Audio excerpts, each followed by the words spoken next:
ஒரு பெரிய ஆறு, அதை கடந்து அடுத்த பக்கம் போகணும். இந்த பக்கம் 8 பேர் நின்றுட்டு இருக்கிறாங்க.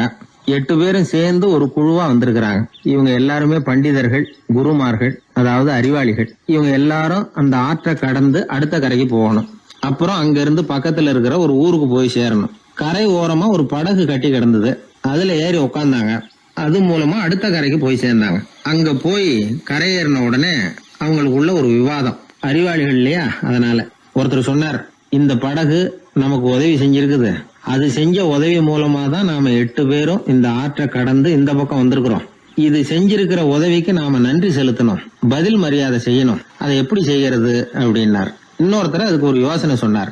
நமக்கு உதவி செஞ்சிருக்கிற இந்த படகுக்கு மரியாதையும் நன்றியும் செலுத்துகிற முறையில அதை நாம எல்லாரும் நம்ம தலைமையில சுமந்துகிட்டு போறதுதான் நியாயம். ஏன்னா நம்ம அது சுமந்தது இல்லையா, அதுக்கு பதிலா நாம அதை சுமக்கணும். அதுதான் சரியான நன்றியா இருக்கும் அப்படின்னார். இதுதான் சரியான யோசனைன்னு எல்லாரும் ஒத்துக்கிட்டாங்க. அவ்வளவுதான். உடனே அந்த படகை தூக்கி தலையில வச்சுக்கிட்டு 8 பேர் நடக்க ஆரம்பிச்சிட்டாங்க. அப்படியே அவங்க போக வேண்டிய கிராமத்துக்கு போய் சேர்ந்தாங்க. அந்த ஊர் மக்களுக்கு இது வேடிக்கையா இருந்தது. ஆச்சரியமா அவங்கள பார்த்தாங்க. ஏங்க, எதுக்காக இப்படி செய்யறீங்க அப்படின்னு கேட்டிருக்கிறாங்க. படகுங்கிறது மனிதர்களை கரை சேர்க்கறதுக்காகத்தானே இருக்குது. நாம அதை எதுக்காக சுமக்கணும்? அதை ஆற்றங்கரையிலேயே விட்டுட்டு வந்திருக்கலாமே அப்படின்னாங்க. இதுக்கு அந்த 8 பேர்ல ஒருத்தர் சொன்னாராம், என்ன இப்படி சொல்றீங்க? உங்களுக்கு நன்றி உணர்வே கிடையாதா? நீங்க நன்றி கெட்டவங்களா இருக்கிறீங்க, நாங்க நன்றி உடையவர்களா இருக்கிறோம். நன்றி உடைமை அப்படின்னா என்னன்னு எங்களுக்கு தெரியும்.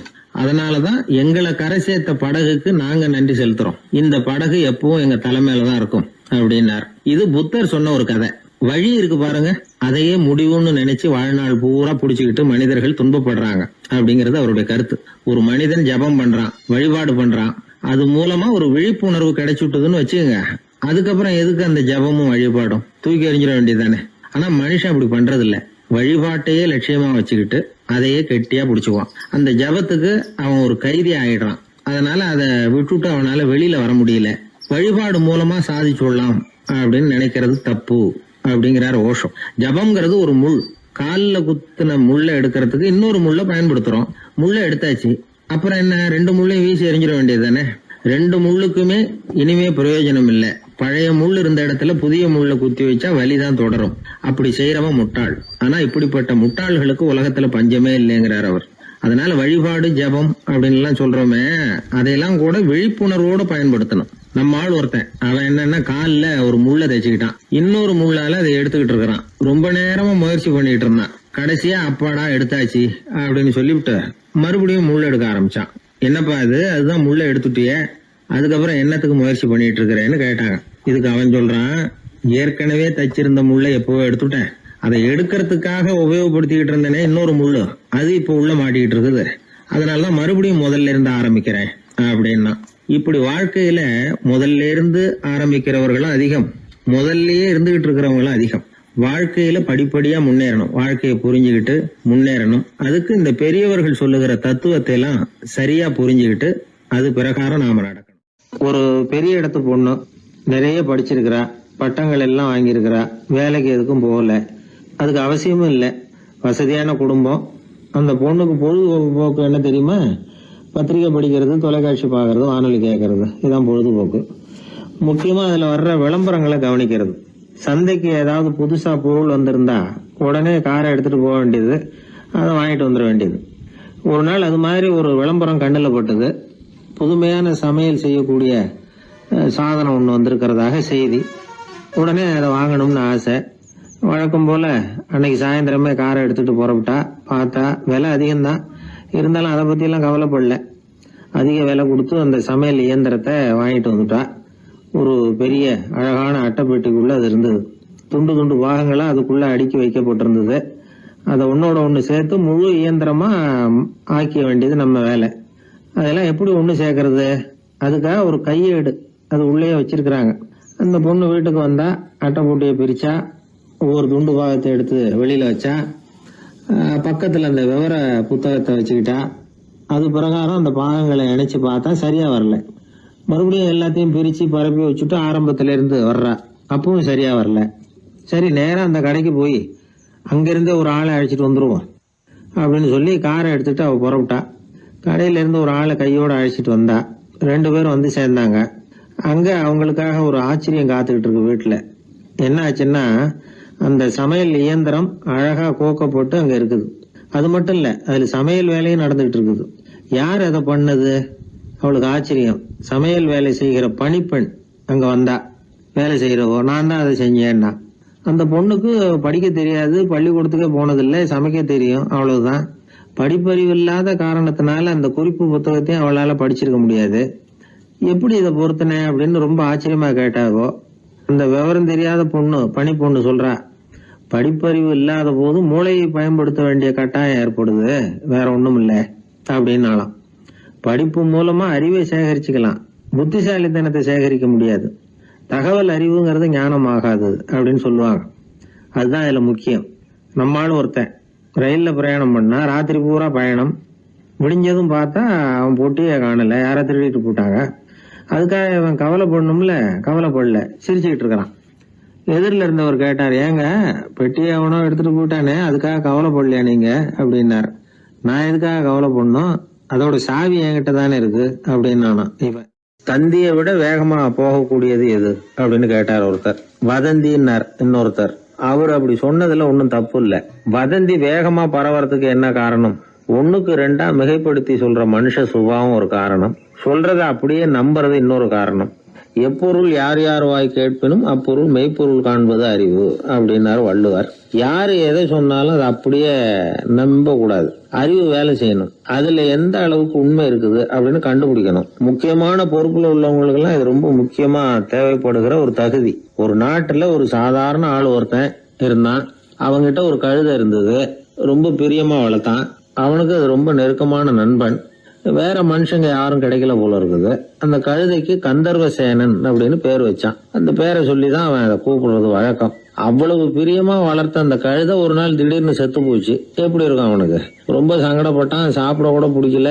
அவனுக்கு முகத்தை வந்து மூணு வச்சுக்கிட்டு அவன் பாட்டு உட்காந்துருக்கிறான். இந்த நேரம் பார்த்து அவனுக்கு வேண்டியப்பட்ட ஒருத்தன் அந்த பக்கமா வந்தான். அவனை பார்த்தான். ஏன்டா அப்படி உட்காந்துருக்கிற அப்படின்னு கேட்டான். கந்தர்வசேனன் செத்து விட்டதா சொல்லி குலுங்கி குலுங்கி அழ ஆரம்பிச்சுட்டான் இவன். கந்தர்வசேனன் யாருன்னு கேட்டான் இவன். அப்படி கேட்ட உடனே அவன் இன்னமும் சத்தம் போட்டு ஒவ்வொன்னு கத்த ஆரம்பிச்சுட்டான். துக்கம் அதிகமாயிட்டுது.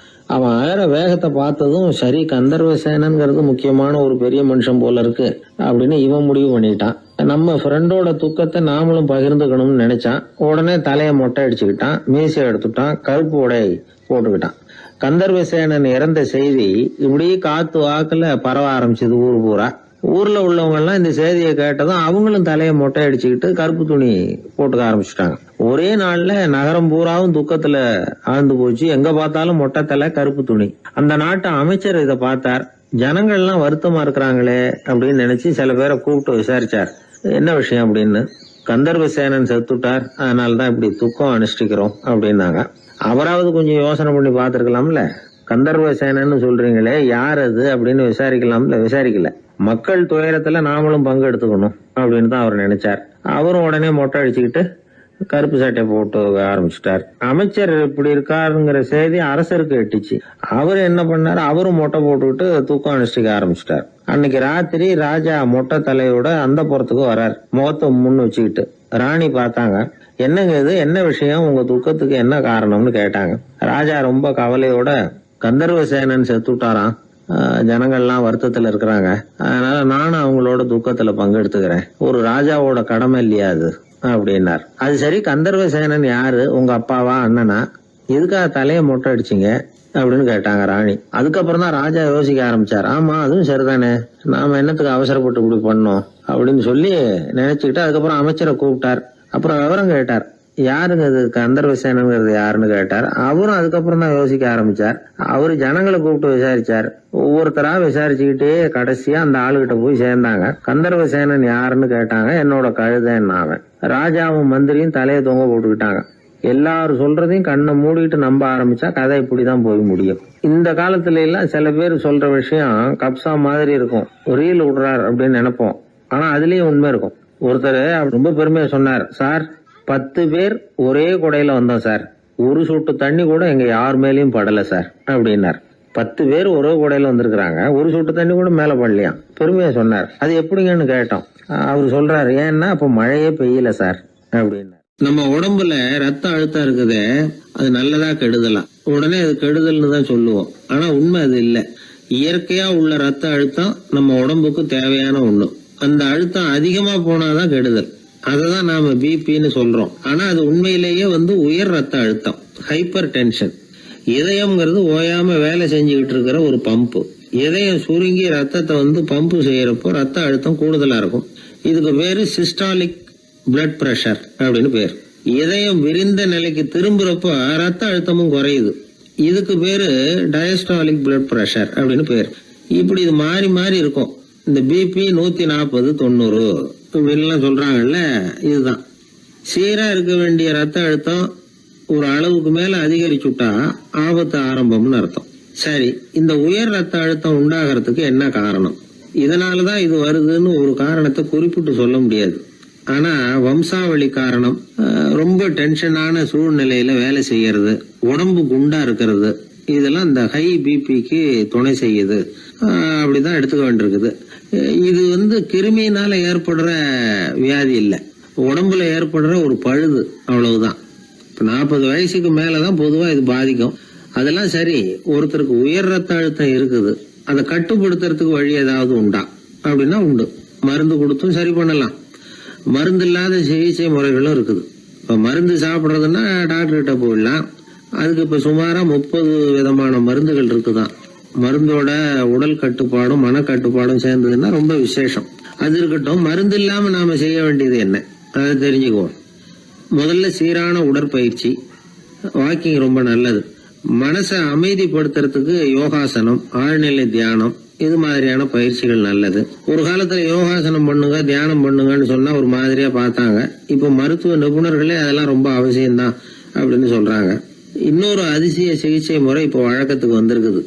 பயோ ஃபீட்பேக் அப்படின்னு பேர். மூளையின் அழுத்த அலைகளை பதிவு பண்ணி அதை மறுபடியும் உடம்புக்குள்ள செலுத்தி இந்த ரத்த அழுத்தத்தை சீராக்கி போடுறாங்க. சில பேருக்கு இந்த ஹை பிபி பார்டர் லைன்ல இருக்கும். அவங்களுக்கெல்லாம் மருந்துகள் அவசியம் இல்லை. வாழ்க்கை முறையில சில மாற்றங்களை பண்ணிக்கிட்டாவே போதும். பிஹேவியரல் மாடிஃபிகேஷன்ஸ் சொல்றாங்க. அது எப்படின்னா, பரபரப்பான வாழ்க்கை முறையை தவிர்க்கணும். புகைப்பிடிக்கிற பழக்கம், மது அருந்தும் பழக்கம், இதெல்லாம் இருந்தா விட்டுடணும். சாப்பாட்டுல உப்பை குறைக்கணும். கொழுப்பு சத்து ஆகாரங்களை குறைச்சிக்கணும். முடிஞ்சா விட்டுடலாம். குடும்பத்துல ஏற்கனவே யாருக்காவது ஹை பிபி இருந்தா சந்ததிகள் ஜாக்கிரதையா இருக்கணும். நடுத்தர வயசு அடைஞ்சவங்க அப்பப்ப அந்த பிபி செக் பண்ணிக்கிறது நல்லது. டாக்டர் சொல்றத நம்மள பல பேர் சரியாவே கேட்கறது இல்லை. அதனாலதான் இடைஞ்சல். ஒரு ஆளு பிபின்னு சொல்லி டாக்டர் கிட்ட போனான். உடம்பு குண்டா இருக்கு, அதை குறைக்கணும், முதல்ல தினமும் உடற்பயிற்சி பண்ணு அப்படின்னாரு. சரின்னு சொல்லிவிட்டு வந்தான், செஞ்சான். கொஞ்ச நாள் கழிச்சு மறுபடியும் டாக்டர் கிட்ட போனான். என்னப்பா எக்ஸசைஸ் பண்ணியா அப்படின்னு கேட்டார். தினமும் பண்ணேன் டாக்டர்னா. என்ன பண்ணேன்னு கேட்டார். முன்னெல்லாம் சிகரெட்டை கடையில வாங்குவேன், இப்ப நான் அப்படி வாங்குறத விட்டுட்டேன். தினமும் நானே என் கையாலேயே உருட்டி தயார் பண்றேன் டாக்டர். இது ஒரு எக்ஸசைஸ் தானே அப்படின்னா. ஒரு தடவை கலைவாணர் NS கிருஷ்ணன் பேராசிரியர் கல்கியை சந்திச்சு பேசிக்கிட்டு இருந்தாராம். கலைவாணர் கல்கியை பார்த்து, எனக்கு கதை எழுத ஆசையா இருக்கு, எப்படி எழுதுறதுன்னு கேட்டாராம். கதை எழுதுறதுக்கு 4 மை வேணும்னாராம் கல்கி. அப்படியா, அப்படின்னா என்னென்ன கலர் மை அப்படின்னு கேட்டிருக்காரு கலைவாணர் சிரிச்சுக்கிட்டே. நான் சொன்னது கலர் மை இல்ல, அது வேற மை. அதாவது கதை எழுதுறதுக்கு தேவைப்படுகிற 4 மை எதுன்னா, 1 திறமை, 2 பேணாமை, 3வது தனிமை, 4வது பொறுமை அப்படின்னாராம். உடனே கலைவாணர், உங்க யோசனை அருமை அப்படின்னாராம். அதுதான் கலைவாணர். பொதுவா எழுத்தாளர்கள் எழுதுற மாதிரி நடந்துக்கிறது இல்ல. ஆனா கலைவாணர் என்ன சொல்லுவாரோ அதே மாதிரி நடந்துக்குவார். எல்லாருக்கும் எல்லாம் கிடைக்கணுங்கிற கருத்தை சினிமா படங்கள்ல வலியுறுத்துவார். அதே மாதிரி நடைமுறை வாழ்க்கையிலேயும் எல்லாருக்கும் எல்லாமும் கொடுப்பார். பணம், பதவி, புகழ் இப்படி எதுவுமே இல்லாத ஒரு சாதாரண மனுஷனா இருந்தா கூட இவர் மனுஷனுக்கு கொடுக்கற மரியாதையில கொஞ்சமும் குறைச்சல் இருக்காது. இந்த குணம் சாதாரணமா எல்லாருக்கும் இருக்கிறது இல்ல. அவரு சினிமா தியேட்டருக்கு போய் சினிமா பாக்குறது வழக்கம். அவரு வந்திருக்கிறாருங்கிறது தெரிஞ்சா போதும், வெளியில பிச்சைக்காரங்க கூடிடுவாங்க. இது அவருக்கு தெரியும். வெளியில நம்மளை நம்பி ஒரு கூட்டம் காத்துக்கிட்டு இருக்குமேன்னு நினைப்பார். உடனே ஒரு 100 ரூபா நோட்டை கொடுத்து சில்லறையா மாத்திட்டு வர சொல்லுவார். படம் முடிஞ்சு வெளியில வர்றப்போ சில்லறையோட வருவார். எல்லாருக்கிட்டையும் கொடுத்துருவார். ஏன்னா எல்லாரும் தேடிட்டு வருவாங்க அவரை. என்ன எல்லாரும் சௌக்கியமா இருக்கிறீங்களா அப்படின்னு பிரியமா விசாரிப்பார். ஏதோ ரொம்ப நெருங்கின சொந்தக்காரங்களை விசாரிக்கிறது மாதிரி விசாரிப்பாரு. தன்கிட்ட இருக்கிற சில்லறையை எல்லாருக்கும் சமமா பிரிச்சு கொடுத்துட்டு தான் அங்கிருந்து புறப்படுவார். ஒரு நாள் அது மாதிரி புறப்படுற சமயத்துல ஒரு சின்ன பையனுக்கு சில்லறை எதுவும் கிடைக்கல கொடுக்கறதுக்கு. இது கலைவாணருக்கு தெரியாது. கார்ல ஏறி புறப்பட்டு போயிட்டார். அந்த பையன் காரை புடிச்சுக்கிட்டு பின்னாடியே ஓடியாந்துருக்கிறான். ஐயா, நீங்களே இல்லைன்னு சொன்னா நான் என்ன பண்றது? இன்னைக்கு பட்னி தான், அம்மாவுக்கு வேற உடம்பு சரியில்லை அப்படின்னு கத்திட்டே ஓடியாந்தானா. கலைவாணர் கவனிச்சுட்டார். உடனே காரை நிறுத்த சொன்னார். இறங்கினார். அந்த சின்ன பையனை கட்டி பிடிச்சிக்கிட்டு என்ன மன்னிச்சுக்கப்பா, நான் கவனிக்காம வந்துட்டேன் அப்படின்னு சொல்லி அழ ஆரம்பிச்சுட்டாராம். இன்னொரு தடவை இதே மாதிரி ஒரு தியேட்டர்ல இருந்து வெளியில வந்திருக்கிறார். ஒரு ஆள் அவர்கிட்ட வந்து நின்றுருக்கார். அவர் கொடுக்கறதுக்கு இவர்கிட்ட பணம் இல்ல. பணம் இல்லையாப்பா அப்படின்னாராம். உங்ககிட்டயே இல்லையா அப்படின்னாராம் அவரு. கலைவாணருக்கு மனசு ரொம்ப சங்கடமா போச்சு. உடனே புறப்பட்டு வீட்டுக்கு போனார். அங்க இங்க தேடி பார்த்து அங்க இருந்த கொஞ்சம் நெஞ்ச சில்லறை எடுத்தார். காரு டிரைவரை கூப்பிட்டார். தியேட்டர் வாசல்ல நின்றுகிட்டு இருந்த ஆசாமியோட அங்க அடையாளங்களை சொன்னார். காரை எடுத்துட்டு போய் அந்த ஆளை கண்டுபிடிச்சு இந்த காசை கொடுத்துட்டு வா அப்படின்னு அனுப்பி வச்சாராம். பிச்சை போடுறதுக்காக காரை அனுப்புனதாக வேற யாரை பத்தியாவது நீங்க கேள்விப்பட்டிருக்கிறீங்களா? அவர் ஒரு வித்தியாசமான மனிதர், வித்தியாசமான கலைஞர். கலைவாணரோட சகோதரர் கல்யாணம் நடந்தது. அதுல தியாகராஜ பாகவதர் கச்சேரி முடிஞ்ச உடனே அதுல சம்பந்தப்பட்ட கலைஞர்களுக்கெல்லாம் கலைவாணர் பரிசுகள் கொடுக்கிறார். அந்த கச்சேரியில கடம் வாசிச்சவருக்கு மட்டும் மத்த எல்லாருக்கும் கொடுத்ததை விட பெருசா ஒரு வெள்ளி கோப்பையை பரிசா கொடுத்தாராம். மத்தவங்களுக்கு எல்லாம் சின்னதா கொடுத்துட்டு கட வித்துவானுக்கு மட்டும் பெருசா பரிசு கொடுக்குறீங்களே ஏன்னு கேட்டிருக்கிறாங்க. அதுக்கு கலைவாணர் விளக்கம் கொடுத்தாராம். இப்பெல்லாம் ரயில்ல கூட்டம் அதிகங்கிறது உங்களுக்கு எல்லாருக்கும் தெரியும். இந்த வித்வான் இவ்வளவு பெரிய மண்பானைய ரயில்ல ரொம்ப பத்திரமா உடையாம ரொம்ப தூரத்துல இருந்து கொண்டு வந்திருக்கிறாரே, அது என்ன சாமான்யமான காரியமா? அவரோட அந்த சாமர்த்தியத்தை பாராட்டுறதுக்காக தான் அவருக்கு இவ்வளவு பெரிய பரிசு அப்படின்னா. ஒரு மனிதன் கோபப்படும் பொழுது அவனை நல்லா கவனிச்சு பாருங்க. ஏதாவது ஒரு மிருகத்தின் சாயல் அவன் முகத்துல தெரியும். முகம் அழகா இருக்கிறது எப்போ? அவன் புன்னகையோட இருக்கிறப்பதான். கோபமா இருக்கிறப்ப முகம் அழகா இருக்காது. சார் கோபத்துல இருக்கார், இந்த கோபம் குறையறதுக்குள்ள ஒரு போட்டோ எடுத்துருங்க, அழகா இருக்கும் அப்படின்னு யாரும் சொல்றது இல்ல. போட்டோ எடுக்கிறவர் கூட எடுக்கிறதுக்கு முன்னாடி முகத்தை கொஞ்சம் சிரிச்ச மாதிரி வச்சுங்க சார் அப்படின்னு தான் சொல்லுவார். முகத்தை கொஞ்சம் கடுகடுப்பா வச்சுங்க சார், அப்பதான் நல்லா அமையும் அப்படின்னு சொல்லுவாரு. ஒரு உண்மை என்ன தெரியுமா? கோபம் மனசையும் கெடுக்கும், உடம்பையும் கெடுக்கும். கோபப்படுகிறவர்களின் ஆயுள் காலம் குறைகிறது அப்படிங்கிறது விஞ்ஞான உண்மை. சிரிக்கிறவங்க ஆயுள் காலம் அதிகரிக்கிறது அப்படிங்கறதும் விஞ்ஞான உண்மை. கோபப்படுறவங்களை யாரும் விரும்புறதில்ல. கோபப்படுற அப்பா அம்மா கிட்ட பிள்ளைங்க நெருங்காது. கோபப்படுற அதிகாரிகள் கிட்ட ஊழியர்கள் நெருங்க மாட்டாங்க. கோபப்படுற வாத்தியார்கிட்ட பிள்ளைங்க நெருங்குறது இல்ல. அவன் எப்ப பார்த்தாலும் வள்ளு வள்ளுன்னு விழுவான். அதனால எப்போ அவன் பக்கத்திலேயே இருக்கணும்னு ஆசைப்படுறேன் அப்படின்னு ஒருத்தன் சொன்னா அவனை இவன் வேடிக்கை பார்க்க ஆரம்பிச்சுட்டான் அப்படின்னு அர்த்தம். சரி, இந்த கோபம் எதனால வருது? இயலாமையினாலதான் வருதான். இப்ப நீங்க நினைக்கிறத நிறைவேற்றக்கூடிய சாமர்த்தியம் உங்ககிட்ட இல்லைங்கிறப்போ அது கோபமா வெளிப்படுது, அவ்வளவுதான். திறமை உள்ளவன் கோபப்பட வேண்டிய அவசியமே இல்லை. ஒரு உண்மையான கவிஞன் கிட்ட போய் ஒரு கவிதை எழுதி கொடுங்க அப்படின்னு சொன்னா அவன் உடனே எரிச்சல் அடையக்கூடாது. எரிச்சல் வந்தா அது அவனுடைய இயலாமையை காட்டுது. சிற்பி சிலை செதுக்கிறதுக்கு கோவப்படக்கூடாது. ஒரு அதிகாரி சொன்னார், நீங்க சொல்றதெல்லாம் சார் தான் சார், இருந்தாலும் கோவப்படலைன்னா வேலை நடக்காது சார், அதனாலதான் தினமும் ஆபீஸ்ல கத்திட்டு கிடக்குறேன் அப்படின்னார். ஆனா உண்மை என்ன தெரியுமா? கத்துறதுனால கத்துறதுதான் நடக்குமே தவிர காரியம் நடக்காது.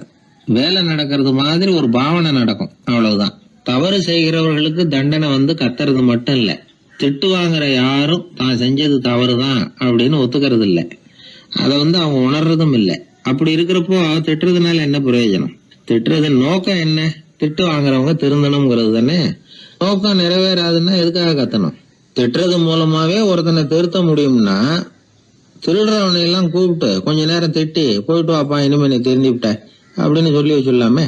இதுல நாம முக்கியமா புரிஞ்சுக்க வேண்டியது என்னன்னா, கோபம்ங்கிறது நாம அடுத்தவங்களுக்கு கொடுக்கிற தண்டனை இல்ல, அது நமக்கு நாமே கொடுத்துக்கிற ஒரு தண்டனை.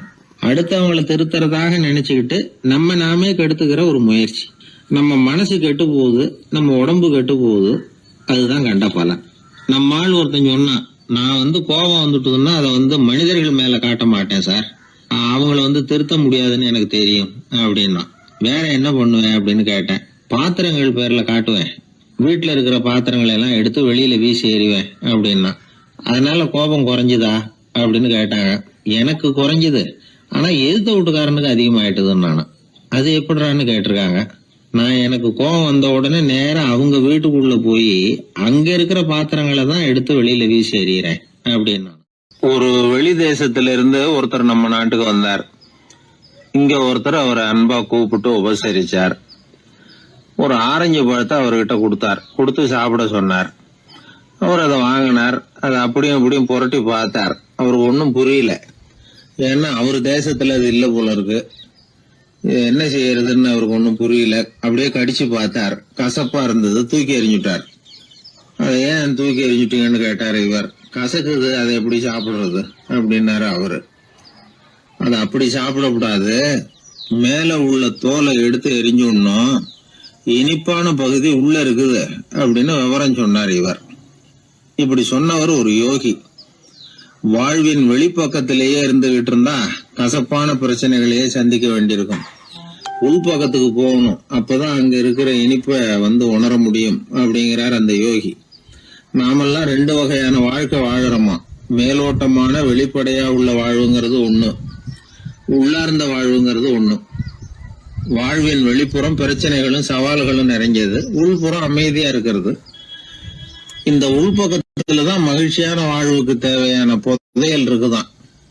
யாரு கண்டா அந்த புதையலை? ஆழ்நிலை தியானம் எல்லாம் பண்றாங்கல்ல, அது எதுக்காக? அந்த புதையலை கண்டுபிடிக்கிறதுக்கு தான்.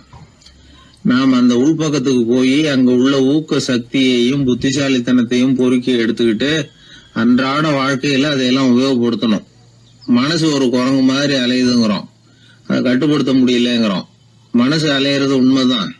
தேனி எதுக்காக அலையுது? தேனுக்காக அலையுது. அது மாதிரிதான் மனசும் அலையுது. மகிழ்ச்சி, சாந்தி இதுகளை தேடி அலையுது. மனசை உள்பக்கமா அலைய விடணும். மகிழ்ச்சியான வாழ்வுக்கு என்னென்ன தேவைங்கிறத இந்த யோகி சொல்றார். ஊக்கம், புத்திசாலித்தனம், அமைதி, சாந்தம். இது எல்லாம் நம்ம கிட்ட நமக்குள்ளேயே இருக்குது. அதனாலதான் சொர்க்கம் நமக்குள்ளே இருக்குன்னு சொல்றது. புதையல நமக்குள்ளேயே வச்சுக்கிட்டு அதை தேடி புலம்பிக்கிட்டு இருக்கிறது ரொம்ப வேடிக்கைங்கிறார் அவர். இதெல்லாம் கேட்கறப்போ உங்கள பல பேருக்கு கோபம் கூட வரலாம். என்ன சார் இது, இன்று ஒரு தகவல்ல ஏதாவது உபயோகமா சொல்லுவீங்கன்னு பார்த்தா என்னமோ தத்துவம் எல்லாம் பேசிக்கிட்டு இருக்கிறீங்களேன்னு நினைக்கலாம் நீங்க. இதுவும் உபயோகமான விஷயம்தான். நாம தியானம் அது இதுன்னு எதுவும் பண்ணலன்னா கூட மனசுல அழுத்தமோ இறுக்கமோ இல்லாம எப்பவும் சந்தோஷமா இருக்கிறதுக்கு பழகிட்டா அதுவே போதும். ஏன்னா மன இறுக்கத்தினாலேயே ஏகப்பட்ட நோய்கள் வருதான். பெருவாரியான உடம்பு கோளாறுகளுக்கு வாழ்க்கையின் விரக்தியாலேயும் தோல்விகளாலேயும் ஏற்படுற மன இறுக்கம்தான் காரணம்ங்கிறது மருத்துவ ஆராய்ச்சி முடிவு. நான் இறுக்கம் இல்லாம இருக்கிறதுக்கு தான் பிரியப்படுறேன், இந்த சமூகம் அதுக்கு இடம் கொடுக்கலையே, என்ன பண்றது அப்படிங்கிறது சில பேரோட கேள்வி. இந்த சமூகத்தை சரி செய்ய வேண்டியது நாம தான். நம்மளை சரி பண்ணிக்க வேண்டியது நாம தான். நான் சரியா இருக்கிறேன், சமூகம் சரியில்லைன்னு அதை ஒதுக்கி பிரயோஜனம் இல்லை. ஒரு குடும்பஸ்தர், அவர் மனசுல எப்பவும் டென்ஷன். அவர் டென்ஷன் இல்லாம இருக்கிறதுக்கு பழகிக்கிட்டார். அதுக்கப்புறமா அவர் சொல்லுவார், நான் ஒன்னும் ஆழ்நிலை தியானம்லாம் பண்ணல, இருந்தாலும் என் மனசு எப்பவும் அமைதியா தான் இருக்குது. இவ்வளவுக்கும் எங்க வீட்டுல தினமும் என் சம்சாரத்துக்கும் எங்க அம்மாவுக்கும் சண்டை நடந்துகிட்டே தான் இருக்கும் அப்படிம்பார். அது சரிங்க, உங்க அம்மா ஒரு பக்கம், உங்க மனைவி ஒரு பக்கம், அவங்க 2 பேரும் சண்டை போடுறப்போ நீங்க எந்த பக்கம் இருப்பீங்க அப்படின்னு கேட்டார் ஒருத்தர். அந்த சமயம் நான் வீட்டுக்கு வெளிப்பக்கம் இருப்பேன் அப்படின்னார் அவர். அங்க ஒரு முனிவர் இருந்தார். சுவாமி, என்ன ஆசீர்வாதம் பண்ணுங்க, எனக்கு ஏதாவது புத்தி சொல்லுங்க அப்படின்னா. அவர் ஆசீர்வாதம் பண்ணார். அதுக்கப்புறம் சொன்னார், மகனே, நீ எந்த காரியத்தை செஞ்சாலும் செய்யறதுக்கு முன்னாடி ஒரு தடவை அதனால ஏற்படக்கூடிய விளைவுகளை நல்லா யோசிக்கணும். உன் மனசுக்கு அது சரின்னு தெரிஞ்சா மட்டும் அதை செய்யணும் அப்படின்னார். அரசன் அவர் சொன்னதை அப்படியே மனசுல வாங்கிக்கிட்டான். அவர் காலடியில விழுந்து வணங்கினான். 100 பொற்காசுகளை அவர் காலடியில வச்சுட்டு திரும்பணும். அமைச்சர் இதை கவனிச்சார். என்ன இது, நம்ம அரசர் இவ்வளவு ஏமாளியா இருக்கிறாரு, இந்த ஒரு சாதாரண யோசனை சொன்னதுக்கு 100 பொற்காசுகள் கொடுத்துட்டாரு. அமைச்சர் இப்படி நினைக்கிறது அவர் முகத்தை பார்த்ததுமே அரசனுக்கு புரிஞ்சுட்டுது. இருந்தாலும் அதை பத்தி ஒன்னும் கேட்டுக்கல. 2 பேரும் திரும்பி அரண்மனைக்கு வந்து சேர்ந்தாங்க. அதுக்கப்புறம் அந்த அரசன் என்ன பண்ணான் தெரியுமா? காட்டுல முனிவர் சொன்ன அந்த புத்திமதியை ஒரு கல்லுல கல்வெட்டா செதுக்கணும். தன்னுடைய அறையில எல்லாரும் கண்ணிலையும் படும்படியாக அப்படி ஒரு இடத்துல பதிச்சு எல்லாரும் பாக்குறது மாதிரி பண்ணிவிட்டான். இப்போ அந்த அமைச்சருக்கு ஆச்சரியம், என்ன இது, நம்ம மன்னருடைய அறியாமையை புரிஞ்சுக்கவே முடியலையே, இத போய் கல்லுல செதுக்கி வைக்கணுமா, பேர்பட்ட அறிவுரையா இது அப்படின்னு நினைச்சார். கொஞ்ச நாள் ஆச்சு. ஒரு நாள் அந்த மன்னருக்கு கடுமையான வயிற்று வலி. உடனே அரண்மனை வைத்தியரை கூப்பிட்டார். அவர் வந்து சேர்ந்தார். மன்னரை சோதிச்சு பார்த்தார். கொஞ்ச நேரம் இப்படியே படுத்துருங்க, நான் எங்க வீட்டுக்கு போய் இதுக்கு பொருத்தமா ஒரு மருந்து தயார் பண்ணிட்டு வரேன் அப்படின்னு சொல்லிட்டு ஓடினார். மருந்தோட திரும்பி அவர் வந்த சமயத்துல மன்னர் ஒரு கட்டில்ல கண்மூடி படுத்திருக்கிறார். பக்கத்துல யாரும் இல்ல.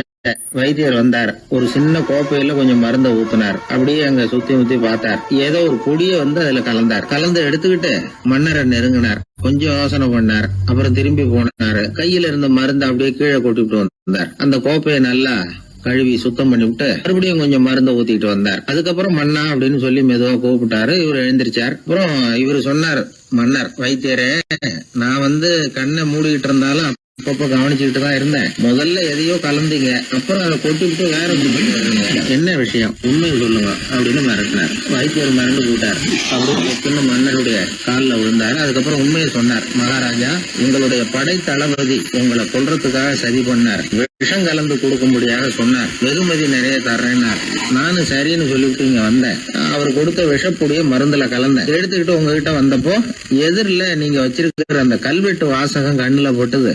எந்த காரியத்தை செஞ்சாலும் அதோட விளைவுகளை பத்தி யோசிக்க சொல்லிச்சு அந்த வாசகம். யோசனை பண்ணுனேன், என் உயிருக்கே ஆபத்துங்கிறத புரிஞ்சுக்கிட்டேன். உடனே திரும்பி போய் அதை கொட்டி கழுவி விட்டு வேற நல்ல மருந்தா ஊத்திக்கிட்டு வர்றேன் அப்படின்னார். இப்ப அந்த மன்னர் அமைச்சரை கூப்பிட்டார். பாத்தீங்களா, இந்த புத்திமதிய அன்னைக்கு நீங்க அலட்சியமா நினைச்சீங்க, இன்னைக்கு அதுதான் என் உயிரை காப்பாத்தி இருக்குது அப்படின்னார். அமைச்சர் தலையை குனிஞ்சுக்கிட்டாராம். அதனால பெரியவர்கள் நமக்கு சொல்ற புத்திமதி சாதாரணமா தான் தெரியும். அதுக்காக நாம வந்து அதை அலட்சியம் பண்ணிடக்கூடாது. இந்த காலத்துல ஒருத்தன் ஒரு சாமியார் கிட்ட போனா ஒரு 1000 ரூபாய அவர் காலடியில வச்சுட்டு திரும்பி வந்தான். எதுக்கு அதுன்னு கேட்டேன். இன்னைக்கு நான் இந்த அளவுக்கு நல்லபடியா இருக்கிறதுக்கு அவர் தான் காரணம். ஏற்கனவே ஒரு தடவை இவர்கிட்ட வந்து புத்தி சொல்லுங்கன்னு கேட்டேன், மாட்டேன்னு விட்டார். அன்னைக்கு அவர் ஏதாவது எனக்கு புத்தி சொல்லி நான் அது பிரகாரம் நடந்திருந்தேன்னா இன்னைக்கு நான் வீணா போயிருப்பேன்.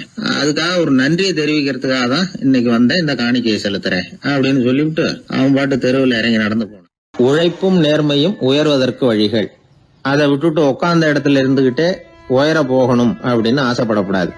பல பேர் அப்படிதான் கற்பனை பண்றாங்க. அந்த கற்பனையிலேயே பாதி வாழ்க்கை ஓடி போடுது. உழைப்புங்கிற வழியையும் நேர்மைங்கிற வழியையும் ஒதுக்கிவிட்டு குறுக்கு வழியில ஓட நினைக்கிறவங்க குப்புற விழுந்துடுறாங்க. எந்த தொழிலை நாம செய்தாலும் சரி, அந்த தொழிலுக்குரிய பெருமையை நாம புரிஞ்சுக்கிட்டு அதுல ஈடுபடணும். அப்படி இல்லாம என்ன சார் பொழப்புது, இந்த தொழிலை மனுஷன் செய்வானா அப்படி புலம்பிக்கிட்டே இந்த தொழிலையே செஞ்சுக்கிட்டு இருக்கிறவங்க நம்மள பல பேர் உண்டு. செய்யும் தொழிலே தெய்வம் அப்படின்னு சொல்றாங்கல்ல, அப்படி சொல்றது எதுக்காக? அந்த அளவுக்கு அதுல ஒரு ஈடுபாடு வேணுங்கிறதுக்காகத்தான். ஒரு பெரிய மலைப்பகுதி, அந்த மலை அடிவாரத்துல ஒரு சிற்பி உட்காந்து ஒரு சிலையை வடிச்சுக்கிட்டு இருக்கிறான். கையில ஒரு சின்ன உளிய வச்சுக்கிட்டு ஒரு பெரிய கருங்கல் பாறையை கொஞ்சம் கொஞ்சமா உடைச்சுக்கிட்டு இருக்கான். ஒரு சிற்பத்தை வடிக்கிறதுங்கிறது அவ்வளவு உன்னதமான ஒரு தொழிலா? எல்லாராலையும் முடியுமா அது? அப்படி இருந்தும் அந்த சிற்பிக்கு மன நிறைவில்லை. அவன் நினைக்கிறான், இந்த கடுமையான வெயில்ல உட்கார்ந்து வேலை செய்யறது எவ்வளவு கஷ்டம். நாம ஒரு சிற்பியா இருக்கிறதுனால தானே சூரியன் கடுமையான வெப்ப கதிர்களை நம்ம மேல வீசுறான். நாமளே அந்த சூரியனா இருந்துட்டா இந்த கஷ்டம் இருக்காதே.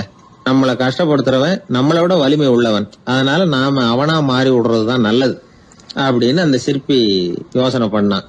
அவன் எண்ணம் உடனே நிறைவேறிட்டுது. இயற்கைங்கிற மாபெரும் சக்தி அவனை ஒரு சூரியனா மாத்தி விட்டுது. சிற்பி இப்போ ஒரு சூரியனா மாறினான். இனிமே இந்த உலகத்துல நம்மளை விட வலிமை உள்ளவன் வேற யாரும் கிடையாது அப்படின்னு நினைக்க ஆரம்பிச்சுட்டான். அவனுக்கு மகிழ்ச்சியா இருந்தது. அந்த மகிழ்ச்சி அதிக நேரம் நீடிக்கல. ஏன்னா கொஞ்ச நேரத்துல ஆகாயத்துல கரிய மழை மேகங்கள் அப்படியே சூழ்ந்து வந்தது. சூழ்ந்து வந்த மேகங்கள் சூரியனை மறைக்க ஆரம்பிச்சது. இப்போ சூரியனா இருந்த அந்த சிற்பி நினைச்சு பாக்குறான், என்ன இது, என்னையே இந்த மேகம் மூடி மறைக்குதுன்னா அது என்னை விட பெரிய ஆளாதான் இருக்கணும். அதனால இனிமே நாம சூரியனா இருக்கக்கூடாது, நாம மேகமா தான் இருக்கணும், அதுதான் கௌரவம் அப்படின்னு நினைக்க ஆரம்பிச்சிட்டான். இப்பவும் பாருங்க, இயற்கை அவனுடைய ஆசையை நிறைவேற்றி வச்சது. சூரியனா இருந்த சிற்பி மேகமா மாறினான். வான வீதியில அப்படி உல்லாசமா வர ஆரம்பிச்சான். அந்த உல்லாசமும் அதிக நேரம் நீடிக்கல. எதிரில பார்த்தா பிரம்மாண்டமான மலைகள் வழியை அடைச்சிட்டு நிக்குது. வேகமா வந்த மேகம் மலையில மோதிக்கிட்டுது. அந்த மலையை தாண்டி அப்பால செல்ல முடியல. இப்போ அந்த மேகம் நினைக்குது, நாம எந்த தடையும் இல்லாம அந்தரத்துல மிதந்து வர்றோம். நம்மையே போக விடாம தடுக்குதுன்னா அந்த மலைக்கு எப்பேற்பட்ட வலிமை இருக்கணும். இனிமேலும் நாம மேகமா இருந்து பிரயோஜனம் இல்ல, இருந்தா மலையா இருக்கணும், அதுதான் பெருமை அப்படின்னு நினைக்க ஆரம்பிச்சான். இப்பவும் பாருங்க, இயற்கை அவனுடைய ஆசையை நிறைவேற்றி வச்சது. மேகமா இருந்த சிற்பி மலையா மாறினான். பெரிய மலை பூமிக்கும் வானத்துக்குமா நின்றுகிட்டு இருக்கு. இனிமே நமக்கு எந்த கவலையும் இல்லை அப்படின்னு நினைச்சது அந்த மலை. இப்படி நினைச்சுக்கிட்டு இருந்த வேளையில அந்த மலையோட காலடியில அடிவாரத்துல ஏதோ சத்தம் கேட்டது. என்ன சத்தம் இது அப்படின்னு சொல்லி அந்த மலை மெதுவா குனிஞ்சு பார்த்துதான். பார்த்தா அங்க ஒரு மனுஷன் தன்னுடைய கையில உளிய வச்சுக்கிட்டு மலையை கொத்திக்கிட்டு இருக்கிறான். ஏதோ ஒரு சிற்பத்தை வடிக்கிறதுக்காக அவன் முயற்சி பண்ணிட்டு இருக்கிறான். இப்போ அந்த மலை நினைச்சுதான், மலையையே ஒருத்தன் உடைக்கிறான்னா அவன் எப்பேற்பட்ட வலிமை உள்ளவனா இருக்கணும். இனிமேலும் மலையா இருந்து பிரயோஜனம் இல்ல, மனுஷனா மாறணும், அதுதான் சரி அப்படின்னு நினைச்சுதான். அந்த வினாடியே அந்த மலை ஒரு மனுஷனா மாறிச்சு. அவன் கையில ஒரு உளி, பழையபடியே ஒரு கருங்கல் பாறையை கொத்த ஆரம்பிச்சான். அந்த ஆள் பழைய நிலைமைக்கு வந்துட்டான். இந்த கதையிலிருந்து நாம தெரிஞ்சுக்க வேண்டியது என்னன்னா, தன்னுடைய உண்மையான பலம் என்னங்கிறது தெரியாமலே தாவி தாவி தடுமாறிக்கிட்டு இருக்கிறான் மனுஷன் அப்படிங்கிறது தான். இனிமேலாவது அதை புரிஞ்சுக்கணும். நாம அதுவா மாறணும்னு நினைக்கிறது தப்பு, நாம இருக்கணும் அப்படின்னு நினைக்கிறது தான் உண்மை, அதுதான் சரி. அந்த சிற்பி என்னன்னோ கற்பனை பண்ணி கடைசியில மறுபடியும் சிற்பியாகவே சேர்ந்தான் பாருங்க. அதனால நம்முடைய உண்மையான பலம் என்ன அப்படிங்கறத தெரிஞ்சுக்கிட்டு நடந்துகிட்டோம்னா வாழ்க்கையில எப்பொழுதும் வெற்றி நிச்சயம். பண்றதுன்னு எனக்கு புரியல அப்படின்னு கவலைப்பட்டார் ஒரு அப்பா. என்ன பண்றது, அப்பாவோட குணம் கொஞ்சமாவது பிள்ளைக்கும் இருக்கதானே செய்யும்னா, அட போங்க சார், அவனை அடக்கிறதுக்கு ஏதாவது வழி சொல்லுவீங்கன்னு பார்த்தா நீங்க என்னோட சரித்திரத்தை புரட்ட ஆரம்பிச்சுட்டீங்களே. அப்புறம் கேட்டேன் அவரை, சரி பையன் அடம் பண்ணா அவனை நீங்க எப்படி அடக்குறீங்க அதை சொல்லுங்க முதல்ல, அதுக்கப்புறம் என் யோசனையை சொல்றேன் அப்படின்னு. அவரு சொன்னார், வேற என்ன பண்ணுவேன், மிரட்டுவேன், அடிப்பேன், அவ்வளவுதான் எனக்கு தெரியும்னார். அடிச்சா அடங்கிடுவானா பையன் அப்படின்னு கேட்டேன். அது எப்படிங்க அடங்குவான், இன்னமும் தீவிரமா அடம் பண்ண ஆரம்பிச்சிருவான், கத்தி ரகலை பண்ணிவிடுவான் அப்படின்னாரு. குழந்தை அடம் பண்றானேங்கிற கவலை பல குடும்பங்கள்ல உள்ள ஒரு பிரச்சனை தான். இதுக்கு இப்ப மருத்துவர்கள் ஒரு சுலபமான வழியை சொல்றாங்க. அது என்னன்னா, ஒரு குழந்தை அடம் பண்ணிச்சுன்னா அதை அடிக்கப்படாதான், அதுக்கு பதிலா வேற ஒரு காரியம் பண்ணலாமா. அது என்னன்னா, குடும்பத்துல இருக்கிற எல்லாரும் ஒண்ணு சேர்ந்து அந்த குழந்தைகிட்ட கொஞ்ச நேரம் பேசாம இருந்தோம்னுமா, பேச்சை நிறுத்திக்கணும். குழந்தையால பேசாம இருக்க முடியாது, அது யோசனை பண்ணும், தன்னுடைய தவறை உணர்ந்து அது வருந்த ஆரம்பிக்கும். இப்படி தொடர்ந்து செஞ்சுக்கிட்டு வந்தா குழந்தை கொஞ்ச நாள்ல அடம் பண்றதை நிறுத்தி விடுமா. இது டாக்டர்கள் இப்ப சொல்லி கொடுக்கற ஒரு யோசனை. அதே மாதிரி சில குழந்தைகள் சரியான காரணம் இல்லாம அடம் பண்ணணுங்கிறதுக்காகவே கத்துது பாருங்க, அதை நிறுத்துறதுக்கு கூட ஒரு வழி இருக்குது. அது என்ன வழின்னா, அது அழற சமயத்துல அந்த சத்தத்தை ஒரு டேப் ரெக்கார்டர் மூலமா பதிவு பண்ணி வச்சுக்கணும். குழந்தை கத்த ஆரம்பிக்குதுன்னு வைங்க, உடனே ஏற்கனவே பதிவு பண்ணி வச்சிருக்கிற அழுகை சத்தத்தை போட்டு அந்த குழந்தை காதுல விழறது மாதிரி பண்ணணும். தன்னுடைய அழுகை சத்தத்தை கேட்க ஆரம்பிச்ச உடனே அந்த குழந்தை தான் அழறத நிறுத்திக்குமா. சில குழந்தைகள் சாப்பிட மாட்டேன்னு அடம் பண்ணும். வளர்ந்த குழந்தைய வற்புறுத்தி சாப்பிட சொல்லக்கூடாது. சில பேர் என்ன பண்ணுவாங்கன்னா, கட்டாயப்படுத்தி சாப்பாட்டை திணிப்பாங்க. அதெல்லாம் ரொம்ப தப்பு. குழந்தைக்கு விவரம் தெரிஞ்சதுக்கு அப்புறம் சாப்பாட்டு விஷயத்துல நீங்க தலையிட வேண்டிய அவசியமே இல்லை. பசிச்சா சாப்பிடணுங்கிறது அதுக்கு புரியும். அது தானாவே சுதந்திரமா எடுத்து போட்டு சாப்பிடுறதுக்கு அனுமதிக்கணும். நீங்க போய் அதுகிட்ட நின்றுட்டு சாப்பிடு சாப்பிடு அப்படின்னு வற்புறுத்திட்டு இருக்க கூடாது. நீங்க அதை வற்புறுத்தாம இருந்தா அது உங்களை வித்தியாசமா பார்க்க ஆரம்பிக்கும். உண்மையிலேயே பசி இருந்ததுன்னா தனக்கு எவ்வளவு தேவையோ அவ்வளவு எடுத்து போட்டுக்கிட்டு அந்த குழந்தை சாப்பிட்டுக்கும், எந்த பிரச்சனையும் இருக்காது. ஆக இது மாதிரியான சில நுட்பங்களை நாம மனசுல வச்சுக்கணும். அப்படி வச்சுக்கிட்டோம்னா வீட்டுல குழந்தைகளால எந்த பிரச்சனையும் இருக்காது. இந்த காலத்து பையன் ஒருத்தன், அவன் ரொம்ப கவலையோட வந்தான். என்னப்பா விஷயம்னு விசாரிச்சேன். எங்க அப்பா என்கிட்ட 1 மாசம் உன் கூட பேச மாட்டேன் போ அப்படின்னு சபதம் போட்டுட்டாருன்னா, அதுக்காகவா இப்படி கவலைப்படுறேன்னு கேட்டேன். இல்லைங்க, அந்த 1 மாச கெடு இன்னையோட முடியுது, அதுக்காக கவலைப்படுறேன் அப்படின்னா. ஒரு பெரிய சிந்தனையாளர் இருந்தார். அவர் ரஷ்யாவில் இருந்தார். நிறைய புத்தகங்கள் எழுதியிருக்கிறார். அவர் பேரு ஓஸ்பென்ஸ்கி. உலகின் மிகச்சிறந்த 3 புத்தகங்கள்ல ஒண்ணு இவர் எழுதியிருக்கிறார் அப்படின்னு கூட சொல்றது உண்டு. அப்பேற்பட்ட எழுத்தாளர். அந்த காலத்துல குருஜீஃப் அப்படின்னு சொல்லி ஒரு பெரியவர் இருந்தார். ரொம்ப எளிமையான வாழ்க்கை வாழ்ந்துகிட்டு இருந்தவர். இவரை தேடி அந்த எழுத்தாளர் வந்தார். ஐயா, உங்ககிட்ட சில கேள்விகள் கேட்டு விளக்கம் பெறலாம்னு வந்திருக்கிறேன்னார். உடனே அந்த பெரியவர் என்ன செஞ்சார் தெரியுமா? ஒரு வெற்று காகிதத்தை எடுத்தார், அவர்கிட்ட கொடுத்தார். இந்தாங்க, இதை வச்சுக்கங்க, நாம 2 பேரும் பேசுறதுக்கு முந்தி நீங்க ஒரு காரியம் பண்ணணும்னார். என்ன செய்யணும் சொல்லுங்கன்னார் அவரு. இந்த காகிதத்துல உங்களுக்கு தெரிஞ்சதெல்லாம் என்ன, தெரியாததெல்லாம் என்ன அப்படிங்கிற பட்டியலை எழுதிட்டு வாங்க. அதுக்கு பிறகு உங்களுக்கு தெரியாத விஷயங்களை பத்தி நாம 2 பேரும் உரையாடலாம். ஏன்னா உங்களுக்கு தெரிஞ்சதை பத்தி நாம பேசி பிரயோஜனம் இல்லை, தெரியாததை பத்தி பேசினாதான் உங்களுக்கு அது உபயோகமா இருக்கும் அப்படின்னார். இவர் இப்படி சொன்னது அந்த எழுத்தாளருக்கு கொஞ்சம் தர்ம சங்கடமா இருந்தது. நாம எப்பேற்பட்ட சிந்தனையாளர், நம்மள போய் இவர் இப்படி எழுத சொல்றாரு அப்படின்னு நினைச்சாரு. இருந்தாலும் அந்த பெரியவர் பேர்ல இவருக்கு ரொம்ப மரியாதை. அதனால அவர் கொடுத்த காகிதத்தை வாங்கிட்டு தனியா ஒரு இடத்துல போய் உட்கார்ந்தார். யோசிக்க ஆரம்பிச்சார். முதல்ல யோசிச்சார், கடவுளை எனக்கு தெரியுமா அப்படின்னு. கடவுளை பற்றித்தான் எனக்கு தெரியுமே தவிர கடவுளை தெரியாதுங்கிறது புரிஞ்சுது. அதனால தனக்கு தெரிந்த ஒரு விஷயம் கடவுள் அப்படின்னு அவரால் குறிப்பிட முடியல. அடுத்தபடி ஆத்மாவை பத்தி சிந்திச்சார். ஆத்மாவை பற்றித்தான் நமக்கு தெரியுமே தவிர ஆத்மா நமக்கு தெரிஞ்ச விஷயமா இருக்கல அப்படிங்கறது புரிஞ்சுது. அதனால ஆத்மாவையும் தெரிஞ்ச பட்டியல்ல சேர்க்க முடியல. இப்படி ஒவ்வொன்னா அவர் யோசிக்க யோசிக்க எதுவுமே நமக்கு தெரியலங்கிறது அவருக்கு தெளிவாச்சு. நேரம் எழுந்திரிச்சு அந்த பெரியவர்கிட்ட போனார். ஐயா, உங்களை சந்திக்கிற வரைக்கும் எவ்வளவோ விஷயங்கள் எனக்கு தெரிஞ்சிருக்கிறதாக நினைச்சேன். ஆனா உங்ககிட்ட நிறைய கேள்விகள் கேட்கணுங்கிற ஆர்வத்தோட தான் வந்தேன். ஆனா நீங்க கேட்ட ஒரு கேள்விக்கு விடை காண முயன்ற போது எனக்கு எதுவுமே தெரியலங்கிறத புரிஞ்சுக்கிட்டேன் அப்படின்னார். அப்படின்னா உலக புகழ்பெற்ற இவ்வளவு புத்தகங்களை உங்களால எப்படி எழுத முடிஞ்சதுன்னு கேட்டார். இவரு சொன்னார், ஐயா, இப்பதான் எனக்கு புரியுது. எனக்கு தெளிவில்லாத பல விஷயங்களையும் நான் எழுதியிருக்கிறேன். அவையெல்லாம் வெறும் வார்த்தை குவியல்கள்ங்கிறத நான் இப்ப உணர்றேன். வார்த்தைகளே அறிவு அப்படிங்கிற மயக்கத்தில இருந்து இப்ப நான் விடுபட்டுட்டேன். அறிவுத்துறையில நான் ஒரு பூஜ்யம்ங்கிறது புரிஞ்சு போச்சு அப்படின்னார். இப்ப பெரியவர் சொன்னார், இப்பதான் உங்களுக்கு உண்மையான அறிவு ஏற்பட ஆரம்பிச்சிருக்குது.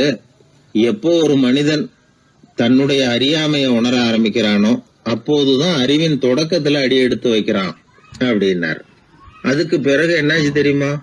இந்த எழுத்தாளர், சிந்தனையாளர் ஓஸ்பென்ஸ்கி புஸ்தகம் எதுவுமே எழுதலையாம், அதோட விட்டாராம். நம்முடைய அறியாமை நமக்கு புரிய ஆரம்பிச்சுட்டதுன்னா நமக்கு அறிவு வளர ஆரம்பிச்சுட்டதுன்னு அர்த்தம். அது நமக்கு புரியறது இல்லை, அதுதான் சிக்கல். ஒரு நண்பர் சொன்னார், சார், நான் எப்போ வீட்டை பூட்டி விட்டு வெளியூர் போனாலும் திருடன் பூட்டை உடைச்சு விடுறான். அதனால இப்ப புத்திசாலித்தனமா ஒரு காரியம் பண்ணிவிட்டு உங்க ஊருக்கு வந்திருக்கிறேன்னார். என்ன செஞ்சிருக்கிறீங்கன்னு கேட்டேன். வீட்டை பூட்டாமலே வந்துட்டேன் அப்படின்னார். உபயோகமா இருக்கு அப்படின்னார். உடனே பார்வை இல்லாத அந்த பெரியவர் சொன்னாரு, வெளிச்சம்னு ஒண்ணு உண்மையிலேயே இருக்குதா அப்படின்னு கேட்டாராம். உண்மையிலேயே வெளிச்சம் இருக்குங்க அப்படின்னு சொல்லி இருக்கிறாங்க, அதை நான் நம்ப மாட்டேன் அப்படின்னாரா அவரு. சூரியன் இருக்கு, சந்திரன் இருக்கு, நட்சத்திரம் இருக்கு அப்படின்னு எல்லாம் சொல்லி பார்த்துருக்குறாங்க, அதையெல்லாம் ஒத்துக்கிறேன். ஆனா அதையெல்லாம் என்ன கொஞ்சம் தொட்டு பார்க்க விடுங்களேன் அப்படின்னாராம். அதையெல்லாம் தொட்டு அறிய முடியாது அப்படின்னு சொல்லியிருக்கிறாங்க. அப்படின்னா முகர்ந்து அறியறேன், மோந்து பாக்குறேன். மோர்ந்து பார்க்க விடுங்க, ஏதாவது வாசனை வருதான்னு பாக்குறேன் அப்படின்னு இருக்காரு. அதுவும் முடியாதேன்னாங்களாம். பெரியவர் யோசனை பண்ணிருக்கிறார்.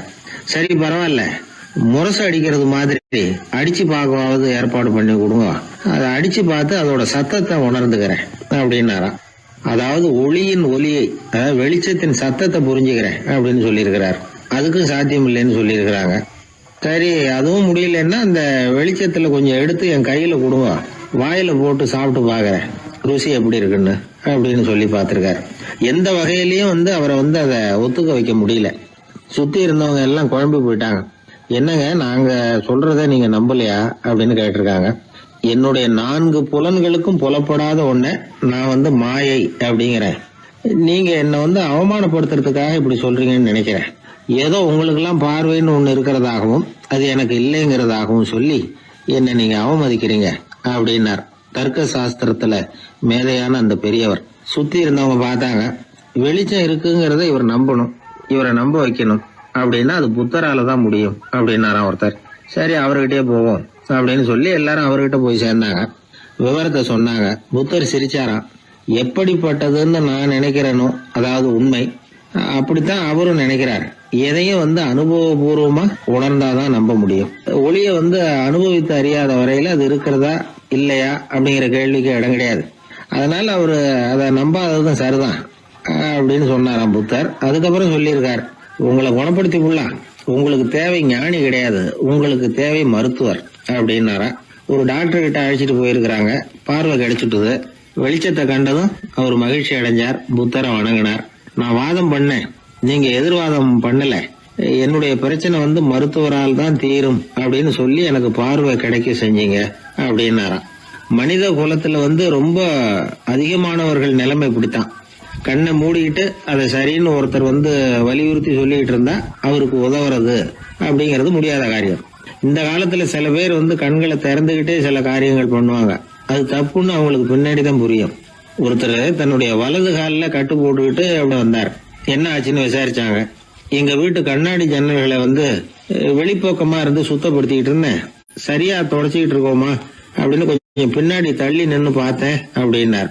அதுக்கும் உங்க கால் உடைஞ்சதுக்கும் என்ன சம்பந்தம்னு கேட்டாங்க. நான் குடியிருந்தது 4வது மாடியாச்சே அப்படின்னாராம். ஊர்ல ஒரு மன்னர் இருந்தார். அவரு பக்கத்து தேசத்து மேல படையெடுக்கணும்னு நினைச்சுக்கிட்டு இருந்தார். அதையும் தன்னுடைய நாட்டோட சேர்த்துக்கணுங்கிற ஆசை. எப்போ படையெடுக்கலாம்னு யோசிச்சுக்கிட்டு இருந்தார். இப்படி யோசிச்சுக்கிட்டு இருந்த சமயத்துல ஒரு பெரியவர் அவரை தேடிட்டு வந்தார்.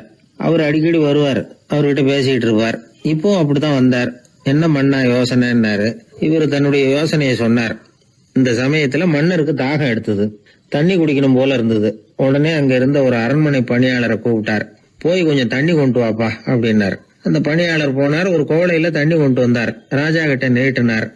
ராஜா அதை வாங்கி குடிக்கிறதுக்காக வாய்கிட்ட கொண்டுட்டு போனார். அந்த நேரம் பார்த்து, மன்னா கொஞ்சம் பொறுங்கன்னார் இந்த பெரியவர். ஆவலோட குடிக்க போன மன்னர் அப்படியே நிறுத்திக்கிட்டு பெரியவரை பார்த்தார். இப்ப அந்த பெரியவர் சொன்னார், மன்னா இப்போ உங்களை விட வலிமை உள்ள ஒரு சக்தி உங்களுக்கு தண்ணி கொடுக்க மறுத்துடுதுன்னு வைங்க, உங்களை குடிக்க விடாம தடுத்துடுது அப்படின்னா, இப்ப இந்த ஒரு கோவள தண்ணீரை என்ன விலை கொடுத்து வாங்குவீங்க அப்படின்னு கேட்டார். இப்போ எனக்கு இருக்கிற தாகத்துக்கு என்னுடைய அரசாங்கத்துல பாதியையாவது கொடுத்து இந்த தண்ணியை வாங்கறதுக்கு தயங்க மாட்டேன்னார் அவர். சரி இப்ப அந்த தண்ணியை குடிங்கன்னார் பெரியவர். மன்னர் ஆவலோட அந்த தண்ணியை குடிச்சு முடிச்சார். அதுக்கப்புறம் கொஞ்ச நேரம் தன்னுடைய படையெடுப்பு பத்தி சொல்லிட்டு இருந்தார். கொஞ்ச நேரம் கழிச்சு மறுபடியும் இந்த பெரியவர் கேட்டார், மன்னா இப்போ நீங்க ஒரு கோவள தண்ணீரை குடிச்சு முடிச்சிட்டீங்க. இப்ப அந்த தண்ணீர் உங்க உடம்ப விட்டு வெளியில வரக்கூடிய பாதை அடப்பட்டு போச்சு அப்படின்னு வச்சுங்க, அதை வெளியேற்றுவதற்காக நீங்க எவ்வளவு செலவழிப்பீங்க அப்படின்னு கேட்டார். மன்னர் யோசனை பண்ணார். அப்படி ஒரு நிலைமை ஏற்பட்டு போச்சுன்னா என்னுடைய அரசாங்கம் பூராவையும் அதுக்கு ஈடா தர்றதுக்கு கூட தயங்க மாட்டேன்னார். இப்ப அந்த பெரியவர் சொன்னார், எந்த அரசாங்கத்தின் மதிப்பு ஒரு கோவள தண்ணீர் அளவுக்கு கூட இல்லையோ அந்த அரசாங்கத்தை அடையணுங்கிற பேராசையில மனிதர்கள் தங்களுடைய சகோதரர்கள் கூடவே சண்டை போட்டுக்கிறாங்களே, அதுல ஏதாவது அர்த்தம் இருக்குதா அப்படின்னாராம். மன்னருக்கு இப்பதான் அர்த்தம் புரிஞ்சுதான். மனசுல தெளிவு உண்டாச்சு. தன் மனசுக்குள்ள உண்டான வெறிய விரட்டி அடிச்சு விட்டார். அதுக்கப்புறம் நிம்மதியா ஆட்சி புரிஞ்சார். இப்படி ஒரு கதை. உயிருக்கு என்ன விலை கொஞ்சம் யோசனை பண்ணி பாருங்க. ஆனா அது இப்ப எவ்வளவு மலிவா போயிட்டுது, அதையும் யோசனை பண்ணி பாருங்களேன். ஆசை பேராசையா மாறுது, அப்புறம் அது வெறியா ஆகுது, அதுக்கப்புறம் பைத்தியம் பிடிக்குது. இந்த காலத்து மனிதர்களுக்கு 2 விதமான பைத்தியம் பிடிச்சிருக்கிறதாக ஒரு பெரியவர் சொல்றார். ஒன்னு பணம், இன்னொன்னு அதிகாரம். இதெல்லாம் எவ்வளவு காலத்துக்கு நீடிக்கும்? ஒரு சர்வாதிகார நாட்டுல 3 பேர் ஜெயில இருட்டு அறையில பேசிட்டு இருக்கிறாங்க. நீ எப்படி இந்த ஜெயிலுக்கு வந்த அப்படின்னு ஒருத்தர் கேட்டாராம். இந்த நாட்டு ராஜாவை ஆதரிச்சு நான் பிரச்சாரம் பண்ணினேன், அதனால கூட்டத்துல தகராறு வந்துட்டுது, கலவரமா போச்சு, அதுக்கு நான் தான் காரணம்னு அரெஸ்ட் பண்ணி இங்க கொண்டாந்து போட்டாங்க அப்படின்னாராம் அவரு. சரி நீ எப்படி இங்க வந்த அப்படின்னு இன்னொருத்தரை பார்த்து கேட்டிருக்காரு. நான் இந்த நாட்டு ராஜாவை எதிர்த்து பிரச்சாரம் பண்ணேன், அதனால கலவரம், அரெஸ்ட் பண்ணி கொண்டாந்து போட்டாங்கன்னார். சரிப்பா நீ எப்படி எங்க வந்த அப்படின்னு 3வது ஆளை பார்த்து இவங்க கேட்டாங்களாம். இதுக்கு அந்த ஆள் மெதுவா வெளிச்சத்துக்கு நான் தான் இந்த நாட்டு ராஜா அப்படின்னா. சில பேருக்கு தொட்டதெல்லாம் வெற்றியா முடியும், சில பேருக்கு தொட்டதெல்லாம் தோல்வியா முடியும். இதுல உள்ள ரகசியம் என்ன? அதை தெரிஞ்சுக்கணும்னா இந்த கதையை கேளுங்க. ஜப்பான்ல ஒரு பெரிய வீரர் இருந்தார். அவர் பேரு நொபுனாகா. அவர்கிட்ட இருந்த படை வீரர்கள் கொஞ்சம் பேர் தான். சிறிய படை பலத்தை வச்சுக்கிட்டு பெரிய பெரிய படைகளை எல்லாம் முறியடிச்சிருக்கிறார். அவர் அவ்வளவு சாமர்த்தியம் உள்ளவர். ஒரு தடவை எதிரி மீது படையெடுத்து போயிருக்கிறார். அப்போ அவருடைய படை வீரர்களுக்கும் தளபதிக்கும் ஒரு சந்தேகம் வந்துட்டுது. இந்த போர்ல நாம வெற்றி பெற முடியுமா அப்படிங்கிற சந்தேகம் இருந்தாலும் இதை எப்படி தலைவர்கிட்ட தெரிவிக்கிறது? ரொம்ப யோசனை பண்ணாங்க. கடைசியா கொஞ்சம் துணிச்சலை வரவழைச்சுக்கிட்டு மெதுவா கேட்டுட்டாங்க. அவர் பார்த்தார், சரி அதை நாம முடிவு செய்ய வேணாம், புத்த விகாரத்துக்கு போயிட்டு வருவோம், பூவா தலையா போட்டு பாத்துருவோம், என்ன வருதோ அது பிரகாரம் செயல்படுவோம், என்ன சொல்றீங்க? ஏன்னா போருக்கு செல்லும் பொழுது முழு மனசோட போகணும், ஊசலாட்டம் இருக்கக்கூடாது அப்படின்னார். தளபதியும் படை வீரர்களும் சரின்னு ஒத்துக்கிட்டாங்க. உடனே அவங்க எல்லாரும் அங்க பக்கத்துல இருந்த கோயிலுக்கு போனாங்களாம். தலைவர் உள்ள போனார். எல்லாரும் ஆவலோட வெளியில காத்துக்கிட்டு இருக்கிறாங்க. ரொம்ப நேரத்துக்கு அப்புறம் அவர் வெளியில வந்தார். தளபதி, துணை தளபதிகள் எல்லாரையும் கிட்டத்துல கூப்பிட்டார். அவங்க முன்னிலையில ஒரு தங்க காசை எடுத்தார். இத பாருங்க, இப்ப பூவா தலையா போட்டு பாத்துருவோம். பூ வந்தா தோத்துருவோம், தலை வந்தா ஜெயிச்சிருவோம். அதனால பூ விழுந்தா போர் வேணாம், அதை தவிர்த்துருவோம். தலை விழுந்ததுன்னா போருக்கு போவோம். விதி இப்போ நம்ம கையில தான் இருக்கு. இங்க என்ன தீர்ப்பு கிடைக்குதோ அது பிரகாரம் நடப்போம் அப்படின்னு சொல்லிவிட்டு தங்க காசு சுண்டி போட்டார். அது அப்படி சுழன்று மேல போய் கணீர்னு தரையில வந்து விழுந்தது. எல்லாரும் ஆவலோடு அதை குனிஞ்சி பாக்குறாங்க. தலை விழுந்திருக்குது. ஒரே மகிழ்ச்சி, ஆரவாரம். அதுக்கப்புறம் அவங்களுக்கு சந்தேகம் வரவே இல்லை. அப்படியே உறுதியான ஒரு முடிவோட போருக்கு போனாங்க. வெற்றியோட திரும்பி வந்தாங்க. வெற்றி விழா நடக்குது. தளபதி பேசுறார். இந்த வெற்றியை காசுதான் முடிவு பண்ணுச்சு, அதனால விதியை வெல்ல யாரால முடியும் அப்படின்னார். சொல்லிவிட்டு உட்கார்ந்தார். அப்போ அந்த தலைவர் தன்கிட்ட இருந்த அந்த தங்க காசை எடுத்து ரகசியமா தளபதி கிட்ட கொடுத்தாராம். தளபதி அதை வாங்கி பாக்குறாரு. அந்த நாணயத்துல 2 பக்கமும் தலை தான் இருக்குது. இதுல இருந்து என்ன தெரியுதுன்னா, வெற்றியின் ரகசியம் என்னன்னா மன உறுதி தான். எதை செஞ்சாலும் மனக்குழப்பம் இருக்கக்கூடாது. எண்ணி துணிக கருமம், இது வள்ளுவர் வாக்கு. பரீட்சை ரிசல்ட் வர்ற சமயம் ஒரு பையன் ஒரு காசை சுண்டி போட்டு தலையா பூவா பாத்துக்கிட்டு இருந்தான். என்னப்பா பாஸா ஃபெயிலா பாக்குறியா அப்படின்னு கேட்டாங்க. பரீட்சை ரிசல்ட்டை பொறுத்த வரைக்கும் எனக்கு சந்தேகம் இல்லை சார் அப்படின்னா. அப்புறம் எதுக்கு இது அப்படின்னு கேட்டாங்க. ரிசல்ட் வந்த பிறகு எங்க அப்பா என்னை திட்டுறதோட விட்டுருவாரா இல்ல அடிப்பாரா அப்படிங்கறத தெரிஞ்சுக்கிறதுக்காக இது அப்படின்னு. ஒரே ஒரு ஊர்ல ஒரு ராஜா இருந்தார். அவரு ஒரு வித்தியாசமான ராஜா. எந்த வகையில வித்தியாசமானவர்னு கேட்டா, மக்கள் கிட்ட வரி வசூல் பண்றதுல கொஞ்சம் வித்தியாசமானவர். மற்ற மன்னர்கள் மாதிரி ஒரு நேரடியா வரி வசூல் பண்றது இல்ல, கொஞ்சம் மறைமுகமா அதை பண்ணுவார். அது எப்படின்னா, ஒவ்வொரு குடிமக்களுக்கும் மாசம் ஒரு மரக்கால் நெல்லு மக்கள் கொடுக்கறது இல்ல, ராஜா மக்களுக்கு கொடுப்பார் ஒரு மரக்கால் நெல்ல.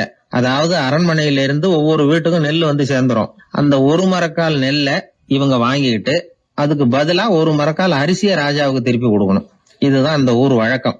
ராஜா வந்து ஜனங்களுக்கு நெல்லை கொடுத்துட்டு அதுக்கு பதிலா அதே அளவு அரிசியா திருப்பி வாங்கிக்குவார்.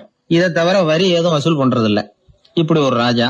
இது மேம்போக்கா பாக்குறதுக்கு ஏதோ சாதாரணமா தெரிஞ்சாலும் குடிமக்கள் ரொம்பவும் கஷ்டப்பட்டாங்க.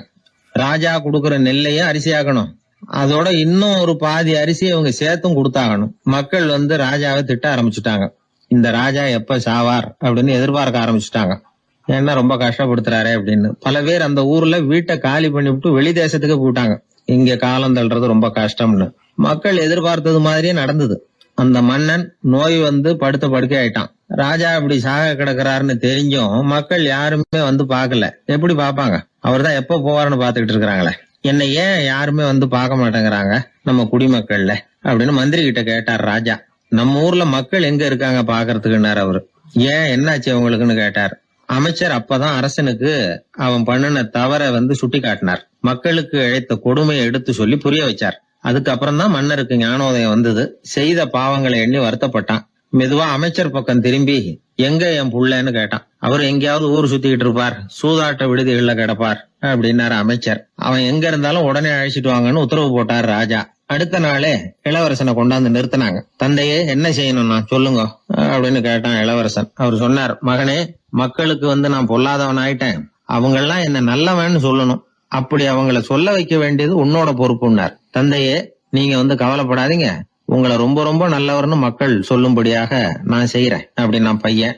அதுக்கப்புறம் கொஞ்ச நாள்ல பையன் பட்டத்துக்கு வந்தான். அவன் என்ன பண்ணான், வரி வசூல் பண்ற முறையில ஒரு மாற்றத்தை உண்டு பண்ணான். என்ன மாற்றம் பண்ணனான்னா, ஒவ்வொரு வீட்டுக்கும் ஒரு மரக்கால் உமிய கொடுக்கறது, அதுக்கு பதிலா ஒரு மரக்கால் அரிசியை வாங்கிக்கிறது. அப்பா என்ன பண்ணாரு, நெல்லை கொடுத்துட்டு அரிசியா வாங்கினார். இவன் மகன் உமிய கொடுத்துட்டு அரிசியா வாங்கினான். கொஞ்ச காலம் ஆச்சு. ஒரு நாள் மந்திரியை கூப்பிட்டு கேட்டான், அமைச்சரே, நம்ம ஊர் மக்கள் என்ன பேசிக்கிறாங்க அப்படின்னு. உங்க அப்பா ரொம்ப நல்லவன்னு பேசிக்கிறாங்க அப்படின்னாரு அமைச்சர். எப்படி இருக்கு பாருங்க, இவன் பண்ற கொடுமையில அப்பங்கார ரொம்ப நல்லவன் ஆயிட்டான். அதாவது இளவரசனை விட பழைய மன்னரே ரொம்ப நல்லவர், ரொம்ப பாதி கஷ்டம் தான் இது முழு கஷ்டம்ங்கிறது மாதிரி ஆயிட்டுது. எப்படியோ அப்பாவுக்கு கொடுத்த வாக்க புள்ள காப்பாத்தி விட்டான். அதாவது மன்னர் ரொம்ப நல்லவர்னு சொல்ல வைக்கிறேன்னு தானே சொன்னான், அதே மாதிரி சொல்ல வச்சுட்டான். இந்த காலத்துல இது மாதிரி அப்பாவுக்கு உதவுற பிள்ளைகள் உண்டு. ஒரு பிள்ளையாண்டான்னு சொன்னான், நான் எங்க அப்பாவுக்கு ரொம்ப ரொம்ப உதவியா இருக்கிறேன் அப்படின்னா. அப்படியா, உங்க அப்பாவுக்கு ரொம்ப உதவியா இருக்கிறியா அப்படின்னா, உங்க அப்பா என்ன செஞ்சுட்டு இருக்காருன்னு கேட்டேன். சும்மாதான் இருக்கிறார் அப்படின்னா அவன். சும்மா இருக்கிறதுக்கு இவன் உதவியா இருக்கிறானா? இப்படி இருக்கிறாங்க. அதாவது நல்லவன் அப்படின்னு பேர் வாங்குறது ரொம்ப கஷ்டம். அத எந்த வகையில வாங்கணும்னு முடிவு பண்றதுதான் முக்கியம். அதனால வாழ்க்கையில நாம மன்னரா இருந்தாலும் சரி, சாதாரண மக்களா இருந்தாலும் சரி, நல்ல